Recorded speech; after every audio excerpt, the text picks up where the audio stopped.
সন্ধ্যা ৬টা থেকে ঢাকাসহ বিভাগীয় সদর, জেলা সদর, সিটি কর্পোরেশন অনির্দিষ্টকালের জন্য কারফিউ ঘোষণা করেছে স্বরাষ্ট্র মন্ত্রণালয়। রোববার ৪ই আগস্ট স্বরাষ্ট্র মন্ত্রণালয়ের সিনিয়র তথ্য অফিসার শরীফ মাহমুদ অপু এক সংবাদ বিজ্ঞপ্তিতে বিষয়টি নিশ্চিত করেছেন। এতে বলা হয়েছে, আজ সন্ধ্যা ৬টা থেকে পরবর্তী নির্দেশ না দেওয়া পর্যন্ত ঢাকা মহানগর সহ সব বিভাগীয় সদর, সিটি কর্পোরেশন, পৌরসভা, শিল্পাঞ্চল, জেলা সদর ও উপজেলা সদরে সান্ধ্য আইন বলবৎ করা হলো। এর আগে শনিবার ৩ আগস্ট বৈষম্যবিরোধী ছাত্র আন্দোলনের পক্ষ থেকে সরকারের পদত্যাগের দাবিতে এক দফা কর্মসূচি দিয়ে অসহযোগের ডাক দেয়।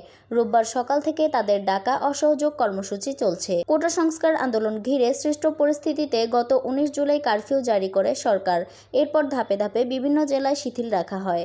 সবশেষ শনিবার ৩ আগস্ট কেন্দ্রীয় শহীদ মিনারে কোটা আন্দোলনকারীদের বিক্ষোভ সমাবেশ থেকে সরকার পদত্যাগের এক দফা ঘোষণা করা হয়। একই সঙ্গে আজ থেকে দেশজুড়ে অসহযোগ আন্দোলনের ঘোষণা দেয় আন্দোলনকারীরা।